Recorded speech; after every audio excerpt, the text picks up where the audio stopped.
Welcome everyone to ICA TV. It is a bright and sunny Friday. I feel like I do the weather report every time I come onto ICA TV. Maybe it's part of my plan. Maybe I need a little weather thing. It is nice and sunny here today. I might make one at the weekend. That'd be fun. But we are here today on ICA TV to share the story of Rebekah. And Rebekah is a coaching practitioner, and she is dealing directly with people who have and suffer with stress or anxiety. So with the world that's going on out there, I can imagine she's a busy girly, and she is there to support us right now. So if you are struggling even right now with a little bit of anxiety or a little bit of stress, then tune right in because she's going to help us. So hi, Rebekah, how are you? Hello, Teresa. It's so lovely to be here. I'm really well, thank you. How are you? I'm good. Yeah, I'm good. Say sun's out, but I've got cold feet. So I might need my slippers or a dog to sit on them. So either one, we're quite happy. We're not fussed about it. We are here to share about your story. So I can hear that you're obviously based in the UK and you've been here forever.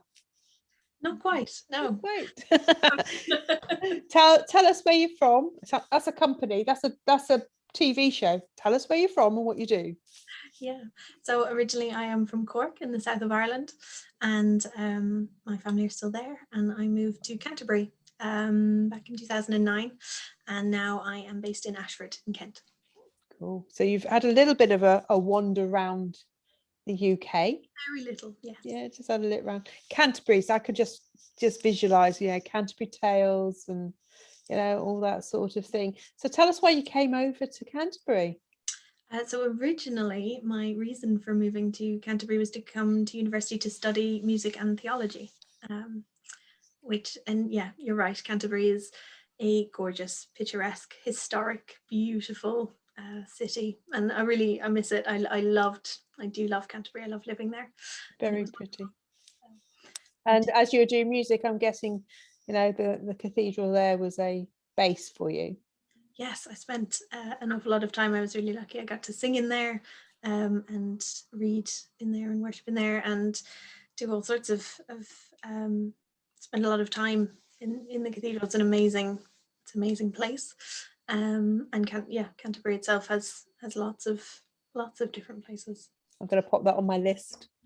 Yeah. For when we're allowed out. Yeah. So everybody, if you're ICA watchers here, we're based in West Wales. And we're not quite as loud out as everybody else at the moment. Hopefully they'll open a pub or two by Monday. Good. Fingers crossed. That'd be pleasant, wouldn't it? We have to sit outside in the cold, but hey ho, like everybody else, we're good. So that's on my list. So have you got anywhere else you'd like to travel to or around in the UK? Well, actually, it's been such a long time since I've been able to go home. I'm really desperate to get on a plane to just go home and see my family. I haven't seen them in person in a very, very long time. And normally, in a normal year, I'd get home, or at least I get to see my family maybe 3 or 4 times. And yeah, it has now been too long. So I really, all I want to do is get on a plane and go to Ireland for a bit. It used to be so easy, and now it's just not possible. So I'm very much looking forward to the time when I can actually do that and start traveling again to start dancing. It would be lovely as well. Oh wow, I get it. I totally get it. And did you think that this environment, what we're going through this last, I suppose it's 12, 13 months, really, we're not out the woods, as they say, yet, probably 14, 15 months. Do you feel that your skill has been being needed because of anxiety, because of stress in relation to that word pandemic that we are dealing with? Yeah, so much more. Because actually being, dealing with a global pandemic for the past 12 or more months, as we have been, it's surfaced some anxieties in people that that maybe weren't there before, and it's caused some more anxiety. So I think in most people, a global pandemic causes higher levels of stress and worry and anxiety, especially if you have any kind of a job where you work on a frontline service and you have to deal with that pandemic, really up close and personal, face to face for very long hours every day, is certainly going to increase your levels of anxiety and stress, and also exhaustion and tiredness and depletion of kind of personal resources. And then anyone who is who is able to, say, work from home, or still continue in their business or in their work or their job sort of at a distance, and at least they can be at home, that's created other struggles and challenges for people with children or caring responsibilities. Oh, goodness gracious. So it has certainly heightened, I think, sense of anxiety in most of us, that under normal circumstances might not be there. And anyone who is already suffering with anxiety or with stress or fears and worries, especially around being ill or germs, or any of those kinds of things that might have already been with someone, has just absolutely massively skyrocketed their anxiety, and has just created quite a difficult space. Because the thing about anxiety is, often most people who suffer from anxiety, it really lives in our minds and our heads, and it's that voice that constantly talking to you, telling you what if, and giving you worst case scenarios, and sort of thinking about all the things that aren't happening but that they might happen, or thinking, anxiety spends a lot of time either very much in the past and going over and over and over things that have happened, and also very much in a future that hasn't happened, going, well, what if this happens, and what if that happens? And just, it's incredibly tiring. It's so exhausting for people, and that's a part of, so the type of coaching that I do really deals with that kind of giving you some peace and quiet from that constant sort of voice in your own head that's very difficult to kind of take a vacation, take a break from that. So I think that's one of the main benefits and changes, that even within one session, by the end of one session, I can see a complete difference in people from when they come in. Because when people are feeling anxious, and when they have this non-stop voice and all of this stuff kind of going on in their own mind, they breathe very shallowly, they breathe kind of fast, and they talk very fast, because they're trying to tell you everything that's going on, to get it all out there. So yes, it's a bit like a pressure point, I think, isn't it? It's all there, and you feel that if you can verbalize it and get it out and keep going, it will release that pressure. But like a pressure cooker, it's like holding it tight, and eventually it can go psh. But unless you deal with it with more intense, then that won't release that. It's very interesting. I suppose one of the things that I always say, when I am a mummy, but I'm a mummy of big people now. Yes. But when the children were smaller, more teenagery, was the fact that we all have to go to bed and we are on our own in our head. Mm-hmm. So that is probably the only time when we're really, really on our own, because we are drifting off to sleep. And if there are any worries or any concerns or any feelings that you're not sure how to deal with, that's when we need to talk, because that's anxiety, that's worry, that's out of control stuff. And I would always put money on it, put pennies on it, that it's a very similar thing if you are an anxious or dealing with a huge anxiety, is that when you start talking to yourself, you aren't going to sleep. No. And that's yet again another circle of concern, because we need sleep, we need this, we need that. What would you suggest somebody did if they were going through that now? So I come across that an awful lot. I come across a number of different variations of that, where either people get into bed and there's so many thoughts that they can't go to sleep, or another situation is where people find themselves waking up somewhere in the middle of the night, 2, 3, 4 a.m. And as soon as they kind of become conscious, their mind, their mind just starts going like a motor and won't stop, and then they can't go back to sleep, which doesn't set them up in the best way for the day ahead, because by the time 7 a.m. rolls around, maybe they're just finally getting back to sleep, or that kind of thing. And then they have to try and wake up properly and deal with the day after having maybe an hour or 2 or 3 of all this overthinking. And so a really, really useful, really, really helpful thing to do is to get really present in your body. So what you can do is, if you find that you can't sleep, And you can do this on your own, or you can do this with a partner. So if you have either like you and a small person, a child, or you and a spouse or partner that you live with. If you're doing it on your own, you can keep your eyes open or closed, and essentially you just fix your intention, your gaze on a single point, or you close your eyes and focus on that. And you say to yourself 3 things that you can see. And so if your eyes are open and you're fixed on one point, 3 things that you can see in your peripheral vision. If your eyes are closed, any 3 things, any 3 images that you imagine, that's fine. And then 3 things that you can hear. And that could be just the scratching of material that you're lying on your pillow. It could be your own heartbeat. Could be traffic or birds outside. Could be anything. And then 3 things that you, 3 things you. So you've done 3 things you see, 3 things you hear, and then 3 things you feel. And that could be the sensation of just bed clothes, or pajamas. Or just movement, springs in the mattress, anything. And then you go down to 2 things that you can see, either in your own mind's eye or can physically see, and 2 things you hear and 2 things you feel. And by the time usually you've got to 1 thing that you see and 1 thing that you hear and 1 thing that you feel, you have normally fallen asleep by that point. And if you're doing it with a partner, or you're doing it with someone else, or you're using it to help you go to sleep, both of you go to sleep, you can lie down and look at that person and they look at you, and you just focus on each other's eyes and face, and you can still, using your peripheral vision, you can still see other things and other colors and all that. And so you say your 3 things that you see, and then they say their 3 things, and you just go back and forth. And again, by the time you get down, all the way down to the 1 thing, usually you've both kind of drifted off.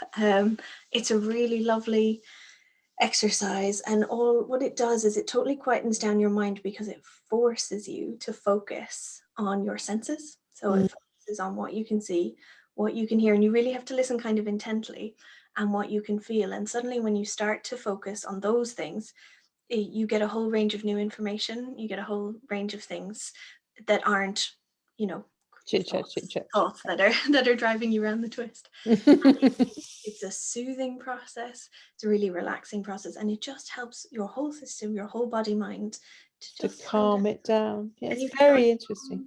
Or you can do it with someone else. And so that's the wonderful thing about it is, if you're trying to help your little child go off to sleep, if they're really want to be awake, you can do this with them. This is something you can do with anybody, or just in your own head. If you wake up at some ungodly hour and you find you're struggling to get back to sleep, and the other person next to you is sound asleep, I'm sure they wouldn't be particularly happy if I give him a nudge at 3 o'clock in the morning when I was awake. And actually, and it is interesting, isn't it? One thing I do, because I'm a busy person as well, like all of us, we're all ladies who are in business watching this, and we've got lots of things that we deal with, whether it's children, if that's the right term, we enjoy children rather than deal with children, or we have sort of businesses and life and world, and now schools, maybe if you're a mummy with smaller people, and you've got parents, and you've got dogs to take out, you've got the garden to do, whatever it is, it's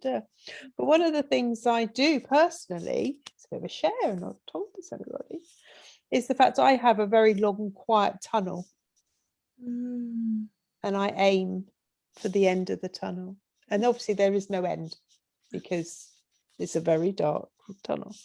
And when my head is spinning out of control, and it does, trying to get asleep, and I'm thinking, have I done that, when do I need to do that, and when's that, that marketing bit, I need to do that, I need to talk about Kickstart Monday, all that stuff that goes around. That is my thing. And I think it's a very similar thing, that you actually are mindful about one thing.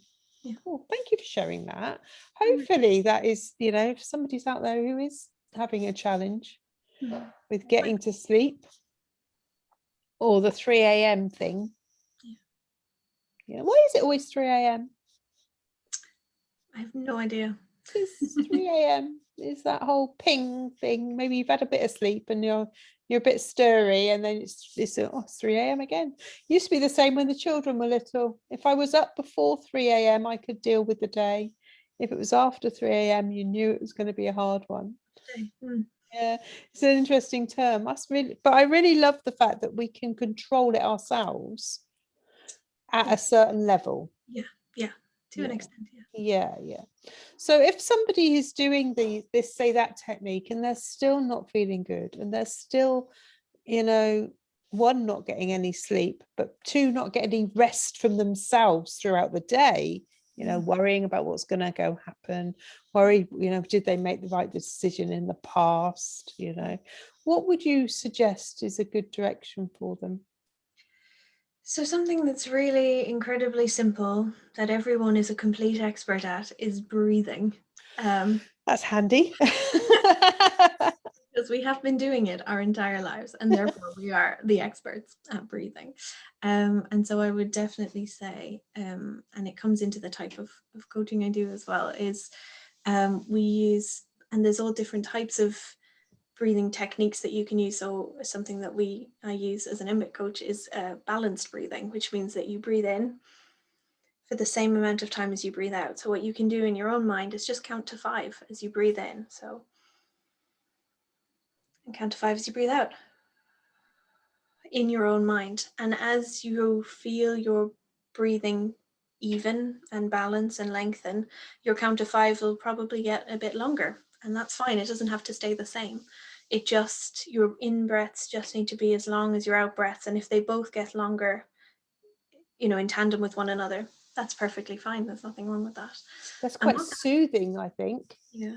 And what that does, you're right, soothing, is physiologically, like biologically, we have a thing in our body called our autonomic nervous system, which, deals with all of our cells, our nerves, and our responses to things. And so by breathing in a balanced way, 5 in, 5 out, you actually put your own body physically into autonomic balance. And when you do that, it shifts you out of a stress response. If you're in an anxious or a stress response, which is a sympathetic response is stressful. And if you're in a kind of a parasympathetic response, on the other side, it's more where you have no energy, you're feeling really lethargic, you're really struggling. So to come out of either of those kind of ends of the spectrum and to come back into balance in the middle by breathing in for the same amount of time as you breathe out, you actually help your whole body, your whole nervous system, your whole mind, everything to just calm down, to become calmer.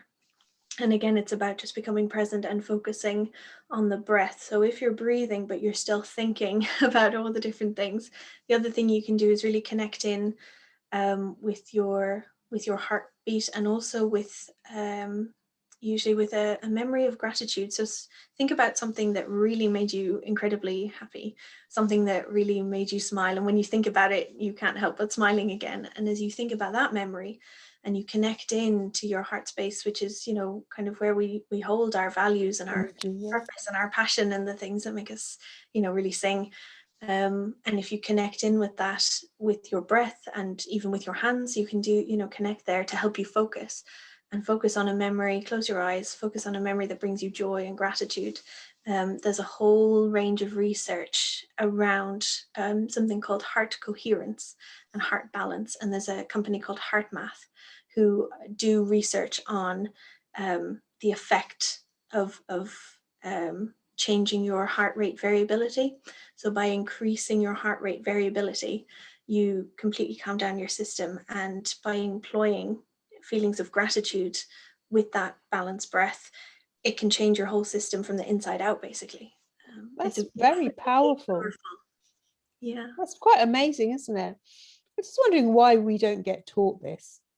Physiology, we have to learn things. We get taught to do stuff and getting from academia to whatever it is out in the world. But to actually understand our body as a physical thing, must be a plus in education to share. Yeah. Maybe we need to change the world. I think so. It's the only answer. We'll just change the world. We'll change who is deciding the curriculum at the top of the level. I was having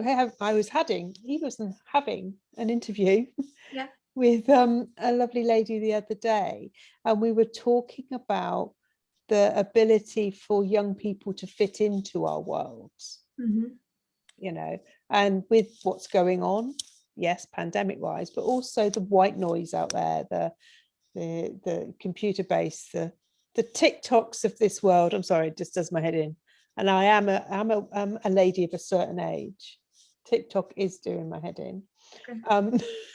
There's too much going on. But young people are dealing with this 24/7, you know, and maybe there is the same feeling for young people as well as us over the age of 21, just a little bit. And we're dealing with different things that we were not used to in this world. So do you think that there is a quite an, I'm not going to get on the bandwagon of tech, because I think tech's pretty cool, else we wouldn't be doing this. However, do you feel that the fact that we are living in a tech world now rather than a personable, touchy-feely world, even 2 years ago we were doing, do you think that's increased the anxiety and stress in the world? I really think that what increases the feelings of anxiety and stress in the world is a lack of connection. Generally, I think that is something, I think it was underestimated. How much we connect with people just on a daily basis in general, that we never even really maybe noticed or realized. And it's only come to light very sharply because now we cannot, we must not, we cannot touch, cannot see, cannot be 2 meters apart, all that. Yep. And so when you couple together a lack of physical connection, and it's more difficult, so we can still connect because we can do things like this, and we can connect, you know, on a really good level. We can make connections over Zoom and things like that, and we can feel connections over Zoom if we're being intentional about that. But coupling that with sort of overload of technology, and because technology sort of brings a barrage of stuff right to your kind of front door, in a way that it wasn't always that way. It wasn't always the case that you had, all of the news items available on your phone, and games and pinging, constant notifications. So I mean, recently I've put my phone now lives on do not disturb, because I was just finding it so intrusive and so difficult to concentrate, because every couple of seconds there's notifications coming from here, there, and everywhere. And so now I choose when I deal with notifications, and that might be a bit in the morning, and then maybe a bit sometime in the afternoon, or just later in the evening. And I, for the rest of the time, they don't intrude. But they've got to a point, even for me, where I just too many notifications from too many things, and some of them were important notifications. And some of them were less important, and more social and things like that. Some are irrelevant as well, aren't they? Yeah, completely. I needed some space and to tune it out a little bit, and choose when I would deal with the notifications rather than them interrupting. That's control, isn't it? That's being in control of what you wish to impact you. Yeah. And I think that's a good thing, personally. Yeah. It puts you back in the driving seat rather than everybody, everything. And I suppose, going back to that, and do bear with me, I don't know which side of that you did, because I'm not a trained coach in that, is that you're not worried about things that are coming in, or worried about what's happening in the world so much, because it's not totally bombarding you every day. Yeah, constantly. Yeah, that's very interesting, darling. Why did you choose this type of coaching?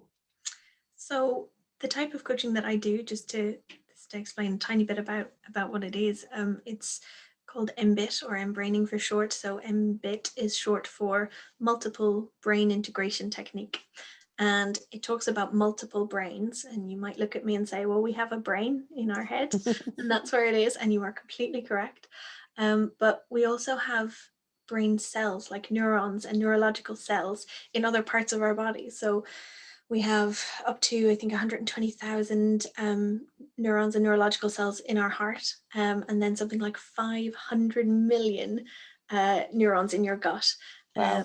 And so, yes, so when you talk about things like, gut feeling, gut instincts, going with your gut, having the guts to do something, that person made a gutsy move, any of those kind of things, or like butterflies in our stomach, or equally when you feel sick to the stomach, thinking about something, when you say to someone, oh God, I just feel sick, maybe going live on Facebook or something just makes you feel like you're going to throw up. Any of those kind of reactions, that's a communication, that's telling you something, that's an intelligent communication that's coming from somewhere it's sensory in your body other than just your head. So you connect it up with a thought and you think, I don't want to do that, no, and you reverse back up, but the initial feeling comes before the thought of, I don't want to do that, or I don't like that, or that doesn't make me feel safe. The initial thing comes from that that queasy feeling in your stomach. And the same with people, when people are doing things they're really passionate about and they really love, you can see that basically like their heart is just kind of singing and jumping for joy, and it connects with something in your heart, when you get that like pang in your heart. And you just feel elated. So that's a communication. So essentially what I'm getting at is that we have intelligences throughout our whole body. All of our intelligence doesn't just come from our thoughts. So it comes, information and communication about our values, what's important to us, who we love and what we connect with on a deeper level, comes from somewhere other than our head as well.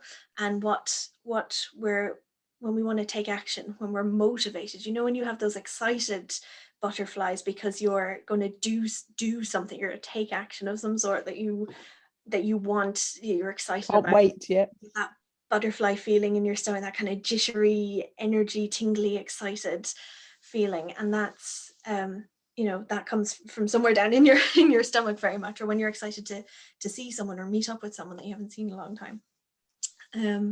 So there's a lot of intelligence going on in places other than just your head, and it's about sort of noticing what is my body, what are my reactions, my initial, those kind of, when you react in the moment, normally you have a feeling sensation reaction and then a thought, and they come so close together that maybe you don't realize that they're two separate things. But how sometimes when you just know something, you get a feeling. Yep, intuition, feel that, yep. And you don't know how you know, but you do. And so just giving some credence, and allowing that to be a useful source of information for you. And so that is, so MBIT coaching, multiple brain integration techniques, it's not just about asking you questions and getting a kind of a head-based answer. It's about asking questions of your whole system, and about asking what's important to you, what do you value, what do you connect with, what do you think about that now that you've heard what's really important. After we do some balanced breathing and we get all the stuff, all of the clutter, all the mind clutter out of the way, and give you some space to actually go, okay, I didn't maybe realize, but this is the thing that's really important to me about this situation where I'm feeling stuck. It's not what I thought it was, it's actually this. And then what do you think about that? And then what do you feel you need in order to make that change, or to do something different? Or what do you feel you need to let go of? What are you holding on to that was resourceful once, maybe in a different situation, but it did its job. You can now say thank you, and actually letting that go suddenly changes everything. Sometimes opens up the world, doesn't it? Sometimes it's not that we need something, sometimes it's that we're just holding on to too much stuff, and actually we just need, we're able to now go, I don't need that anymore, it's not serving me now, it served me already, and thank you, and let go. Let it out of your system, I suppose, isn't it? That's very powerful though, Rebekah. I think it's really, really powerful to be able to acknowledge that.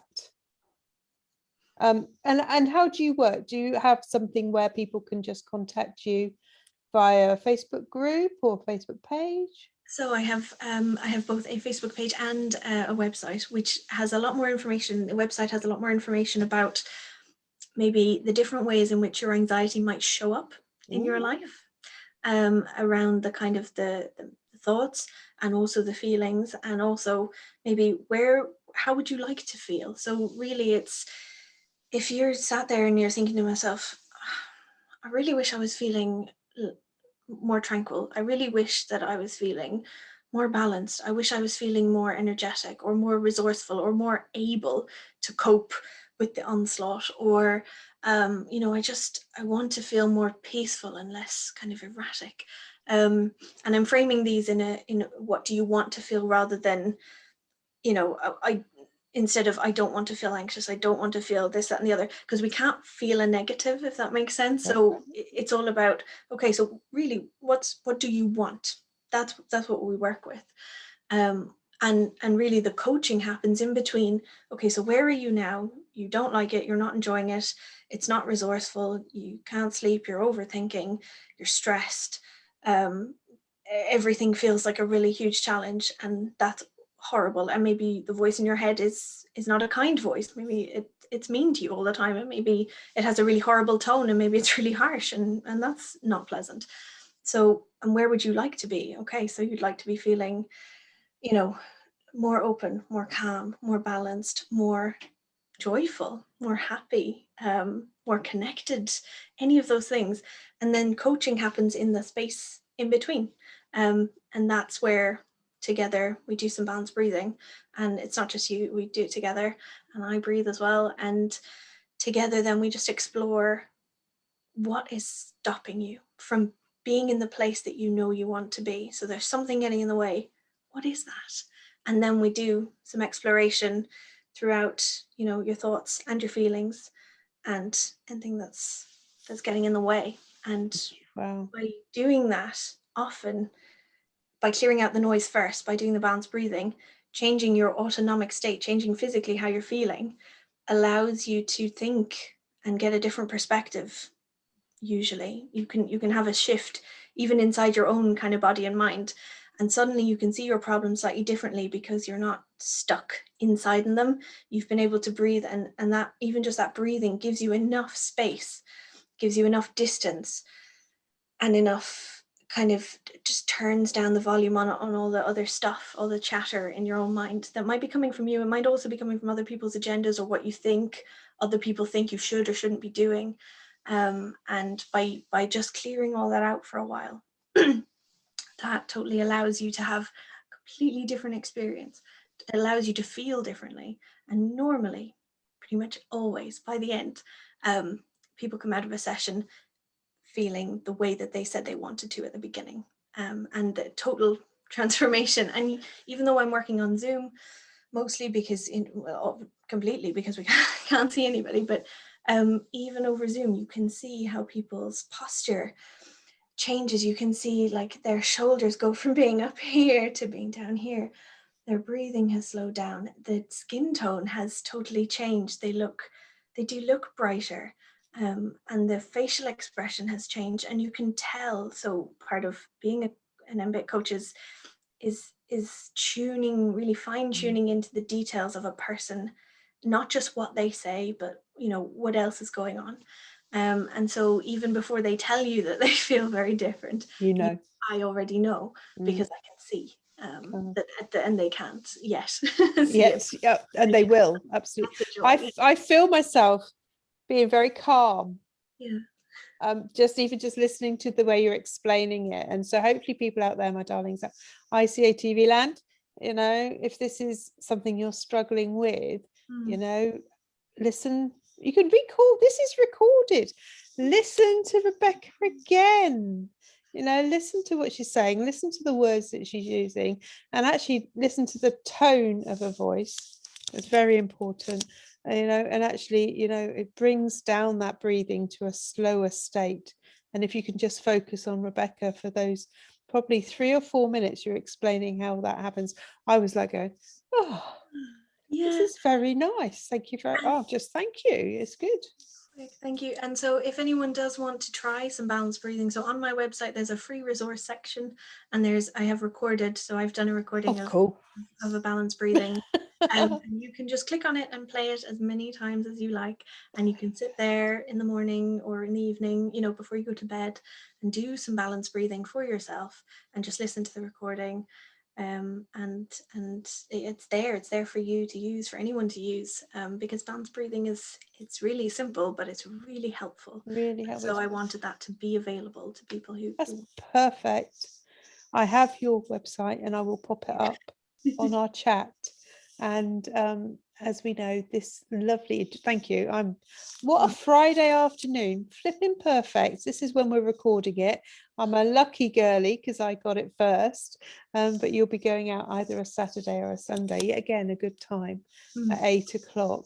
But we will pop your link up to your website, and hopefully you'll send it to me to make sure I got the spelling right. We like to get the spelling right, as it doesn't work. But we will pop that up. So ICA TV landers, you know, don't struggle with this. If you're having a challenge with getting to sleep or waking up feeling anxious and not getting back to sleep, you know, reach out to somebody. Yeah. It's really, really important to feel well in ourselves. Then the world is our blooming oyster if we're feeling well in ourselves and we've got that energy to take on the world. It was such a different place. So thank you. Oh, Becca, thank you. Really, thank you for sharing your skill with us today. And if anybody out there is watching, if there is, of course there is, people out there watching, please share. You know, if you know somebody's having a little bit of a challenge, please share. Be a kind person, as we all are, and get it out there. So yet again, my darling, thank you so much. We're all going to enjoy the evening now because I can't believe it's still light. Just love it. Nice evening. And if you have that time to sit and stare, or sit and watch the clouds, or sit and smell the roses, not yet, it's still cold, but you know, have a bit of time for yourself. We all need a little bit of that. So I will pop this up for you guys, for Rebekah, and then we can get hold of you. But again, thank you, and that is from my heart. I really do appreciate you coming. It's very cool, and I'm very proud of our ICA TV, because to able to share your businesses and share your dreams and your hopes and your missions is awesome. So darling, thank you again. I will definitely be in touch. We'll catch up, and hopefully we'll be able to let everybody know where to find you, which is all good. Thank right you so then much. You're welcome. ICA TV land, if you are out there and you wish to have an interview, please let us know. We aren't scary, we're quite nice. It's lovely. It's been such a lovely afternoon. It's very cool. We have our own kettle, can't share the cake, that's mine. But we can join in together, and if you wish to share about your business, do let us know. It's very important, because I am very good, but I can't read your mind. Or I can't find your phone number unless I know. So give me a shout and we can sort this out. So right, we're off to sort ourselves out. So take care, everyone, and we'll see you soon. Bye-bye.